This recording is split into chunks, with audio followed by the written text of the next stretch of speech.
Hello and welcome to the Road to Japan episode 2 Rugby World Cup qualification. And yes, I'm back again because we have more teams who have qualified for the Rugby World Cup. If you're wondering why it's all a bit strange where my eyes are going, it's because I'm not used to shooting a landscape. But hey, here we go, giving it a go. So let's just remind ourselves where we're at. So we had the pools drawn. And last time we had Ireland, Scotland, Japan in Pool A to be joined by European 1 and the playoff winner. In Pool B, we have Japan, South Africa, Italy with Africa 1 and a repechage winner joining them. In Pool C, we have England, France, Argentina and the United States. And in Pool D, we had Australia, Wales, Georgia and being joined by Americas 2. What we all have is Oceania 1 and 2 have now been selected and have gone through. And those two teams are Fiji.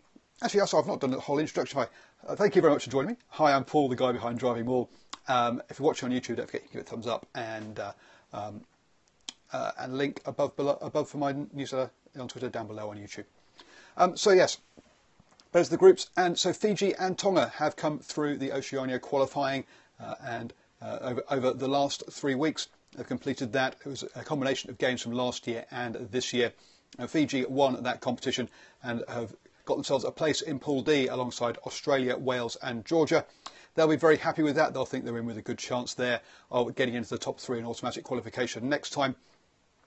Tonga, on the other hand, have got themselves into Pool C, where they're playing England, France, Argentina, and the United States. So Pool C is the first pool that has been completed, and we know who all of the teams are. It's going to be a bit of a tough ask for Tonga there to get into the top 3, but that's the pool they are into.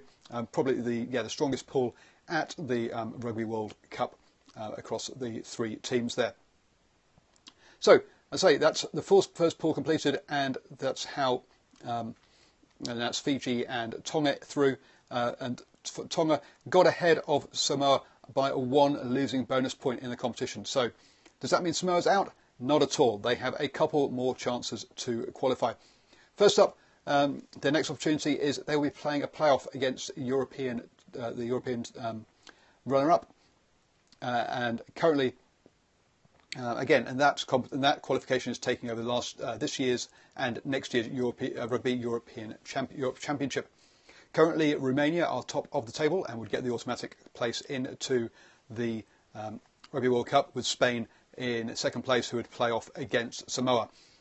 The team that loses, the team that win that game, will go into the Rugby World Cup, joining in Pool A, and the loser will go into the repechage, so to have another chance at qualification. The European stuff next rounds will take place during the Six Nations next year, so during the early part of next year. So we have a bit of a while to wait until to see how that will all pan out. A quick update on some of the other groups and how other regions, how they're getting on. Africa are qualifying currently at the moment with the 2017 Gold Cup going on. 1 team will get relegated out of that and therefore drop out, as the 2018 Gold Cup is the competition that will decide who comes through from Africa. So that'll happen at around this time next year. Those games are ongoing.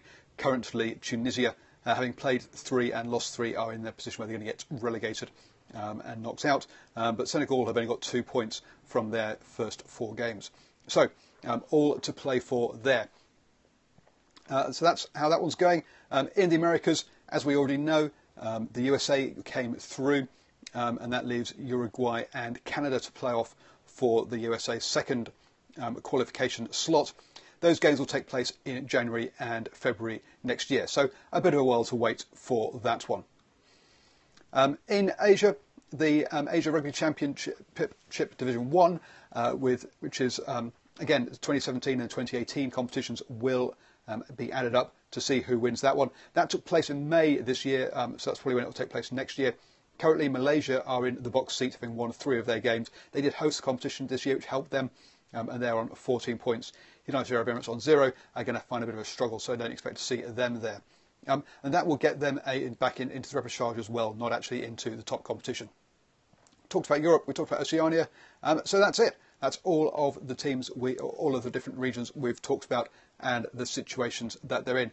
So that means that the next episode of this probably will be after that Canada Uruguay game. That's the next spot, I think it is, that next group that have got a chance of qualifying, and obviously it's going to go through till next year, 2018 as well. So all excitement heading towards Japan.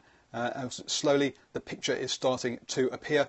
It's not the easiest qualification process to follow, and so I'll try and keep you up to date on here as to how things progress.